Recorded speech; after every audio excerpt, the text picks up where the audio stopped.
Okay, I hope everybody's doing well. I think last week I posted on our website, on our blog post, it's called Patagonia Life, a short article about helmets, in particular about modular helmets, the ones that flip up and flip down, and how I personally didn't feel that they were that great for adventure riding. I don't think they provide the same amount of protection that a one-piece helmet does. I think that they have their, obviously there are brands and there's companies that do a lot of testing to try and make them really strong, but I didn't feel that they're the best for guys that are riding sort of off-road remote routes that really need the ultimate sort of highest level of protection.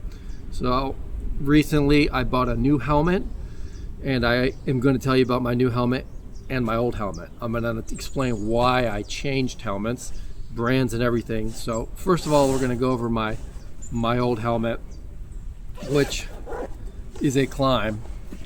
It's the Klim Creos Pro, and it has 3 seasons on it. Pretty hard seasons for sure. I obviously ride a lot, ride more than sort of the average rider, I would say, and so the helmet's taken a lot of miles on and a lot of sun exposure. 2 big things that happened to this helmet that I wasn't so happy about. One is, and I don't know if you can see right in this section, is what the high vis used to look like, and then now what it looks like. Now I realize high vis fades, I get it, but I was kind of hoping at an $800 price point that it wouldn't fade that bad. I didn't think it was going to fade that bad. It totally faded to this sort of dull yellow from the bright high vis that it was. But the biggest complaint I have about this helmet is the visor. From new, the closure of this visor was never that great, was never very firm.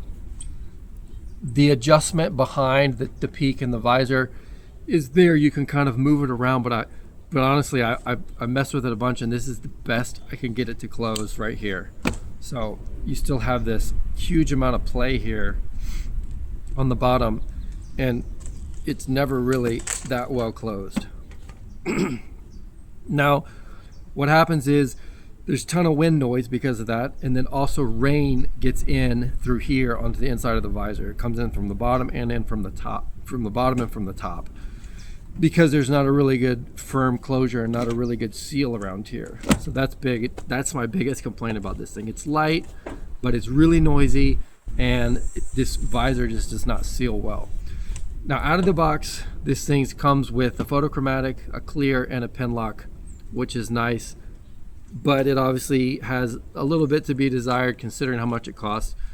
Now, I'm going to be clear here. This is the main reason why I'm changing this. Also, you know, the interior's got a lot of wear on it as well, just from over the years of use, which that's expected, but this right here has been a pain in my ass.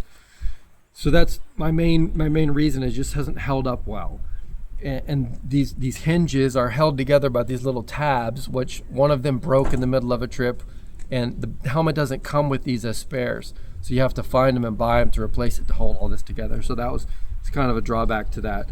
So that's the Klim Creos Pro. Now we're going to talk about my new helmet. I bought the new Leatt Adventure 9.5 carbon. So this is Leatt's new Adventure premium carbon helmet. This is the top of the line one, the 9.5. So we're going to do a little unboxing, and I'm going to show you why I bought this thing. So right out of the box, it comes with a nice bag, like a legit helmet bag. It comes with goggles, pretty nice Leatt branded goggles designed for this helmet, which is nice. I don't see myself using them a ton for the big trips we take, but it is nice to have them, especially considering, you know, they're made to fit this helmet. This is the clear lens, comes with that. Comes with a pin lock, which I haven't installed because the helmet's brand new, and it comes with spare parts, which we'll go into in just a minute. So let's take the helmet out. So that's it right there. Exposed carbon, nothing to fade. And as soon as I went to look at this helmet before I bought it, I noticed one thing, and that's this. Just that firm closure, this bam. Doesn't move around like the Klim does. Really firm. Nice seal around here. The Klim helmet never did that, even from new. There was never a firm closure. It never had a great seal. So this is just already a step above. It's a similar front vent here, 2 vents on the top. Carbon fiber helmet, so it's really light. It also comes with a magnetic latch on the bottom, just like the Klim. So that's really nice. The big thing, one of the big things I think, is that this helmet comes with spare parts. So when I was talking about how my Klim helmet, the little tabs on the side broke, well, this Leatt has decided that they would sell this helmet with the tabs. So there's one on either side, and they give you spare tabs for the side. So that's pretty awesome. It's nice to have these in your pocket in case one does break, because they're plastic. And if you're changing shields, or if you have to take this shield off to clean it, or clean the pen lock or something, and you accidentally break one of these, having them come with the helmet as spares that's awesome. That right there is definitely a plus, having the spare parts. So this helmet, like I said, premium helmets, $800 price point. So I think it's $40 or $50 more than the Krios Pro, but I think $60 or $70 cheaper than the new Klim X1 Alpha, considering that it comes with, you know, photochromatic clear pen lock, a bag, spare parts, and goggles. I definitely think that this is a lot of value for the money. Really good, safe, you know, technology within the helmet in terms of they call it their 360 turbine technology. Pretty sure that's Leatt's version of the MIPS or something similar to that. Right here it says 3-year helmet replacement program, so I'll have to read up on that. But I think as far as the price is concerned in relation to anything that Klim sells, and I'm talking about Klim is because that's what I'm coming from, this is a huge value for money. It's light, it looks nice, the closure's really firm, photochromatics installed, throw in the pen lock, you're ready to ride.